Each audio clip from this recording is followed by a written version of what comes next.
ಗಾಳಿ ಮತ್ತು ಬೆಳಕು.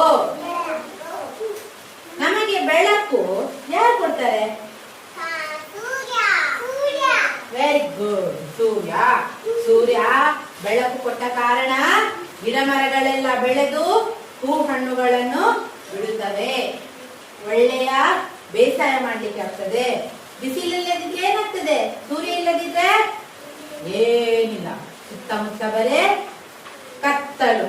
ಕಾಣಿಸ್ತದ? ಏನಿಲ್ಲ. ಬೆಳಕು ಯಾರು ಕೊಡುವುದು? ಸೂರ್ಯ. ಈಗ ಗಾಳಿ ಯಾಕೆ ಬೇಕು ನಮಗೆ?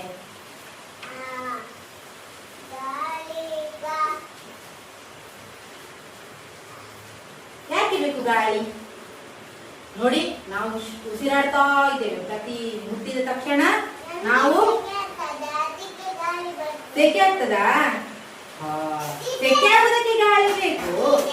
ಉಸಿರಾಡ್ಲಿಕ್ಕೂ ಗಾಳಿ ಬೇಕಲ್ಲ. ನೋಡಿ, ನಮ್ಮ ಮೂಗಿನಲ್ಲಿ ಗಾಳಿ ಹೋಗ್ತದೆ. ನೋಡಿ, ಫ್ಯಾನ್ ಉಂಟಾ? ಗಾಳಿ ಬರ್ತದೆ ಫ್ಯಾನ್ ಅಲ್ಲಿ? ಇರ್ತದೆಯಾ? ಹೀಗೆ ನೋಡಿ, ನಮಗೆ ಬದುಕಬೇಕಾದ್ರೂ ಗಾಳಿ ಬೇಕು. ಅರ್ಥ ಆಯ್ತಾ? ಈಗ ನೋಡಿ, ನಮ್ಮ ಇಲ್ಲಿ ಮೇಲೆ ಫ್ಯಾನ್ ತಿರುಗ್ತಾ ಉಂಟಲ್ಲ, ಅದರಲ್ಲಿ ಕೂಡ ಗಾಳಿ ಬರ್ತಾ ಉಂಟು. ಇದೇನು? ಗಾಳಿ ಮತ್ತು ಬೆಳಕು. ಇಲ್ಲಿ ನೋಡಿ, ಇಲ್ಲಿ ಏನಾಗ್ತಾ ಉಂಟು? ಜೋರಾದ ಗಾಳಿ. ಇಲ್ಲಿ ಜೋರಾದ ಗಾಳಿಗೆ ಏನಾಗ್ತಾ ಉಂಟು? ಮರಗಳಲ್ಲಿ ಏನಾಗ್ತಾ ಉಂಟು? ಗಾಳಿಗೆ ಎಂತ ಆಗ್ತಾ ಉಂಟು? ಹೀಗೆ ಹೀಗೆ ಆಗ್ತದೆ ನೋಡಿ. ಎಲೆಗಳೆಲ್ಲ ಹಾರಿ ಹಾರಿ ಹೋಗ್ತದೆ ಗಾಳಿಗೆ. ಇಲ್ಲಿ ಏನಾಗ್ತಾ ಉಂಟು? ಗಾಳಿಪಟ ಹಾರಬೇಕಾದ್ರೆ ಗಾಳಿ ಬೇಕು. ಈಗ ಸೂರ್ಯ ಎಷ್ಟೊತ್ತಿಗಾದ್ರೂ ಇರ್ತಾನ? ಇಲ್ಲ. ಸಂಜೆ ಆಗುವಾಗ ಸೂರ್ಯ ಹೊರಟು ಹೋಗ್ತಾನೆ. ಆಗ ಏನಾಗ್ತದೆ? ಕತ್ತಲಾಗ್ತದೆ. ಕತ್ತಲಾಗುವಾಗ ನಾವೆಲ್ಲ ಏನ್ ಮಾಡ್ತೇವೆ? ಎಲ್ಲ ಸ್ವಿಚ್ ಹಾಕಿ ಲೈಟ್ ಉರಿಸ್ತೇವೆ ಅಲ್ವಾ? ನೋಡಿ, ಇಲ್ಲಿ ಬೀದಿ ದೀಪ ಹಾಕಿದ್ದಾರೆ.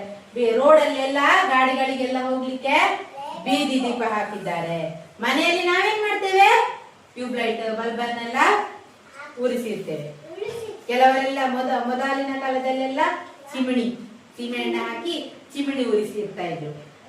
ಈಗೆಲ್ಲ ಮೊಬೈಲ್ ಅಲ್ಲಿ ಲೈಟ್ ಉಂಟಲ್ಲ, ಚಿಮಣಿ ಎಲ್ಲ ಹೋಗಿದೆ. ಆಯ್ತಾ? ಈ ವಾರದ ವಿಷಯ ಗಾಳಿ ಮತ್ತು ಬೆಳಕು. ಅರ್ಥ ಆಯ್ತಾ? Very good.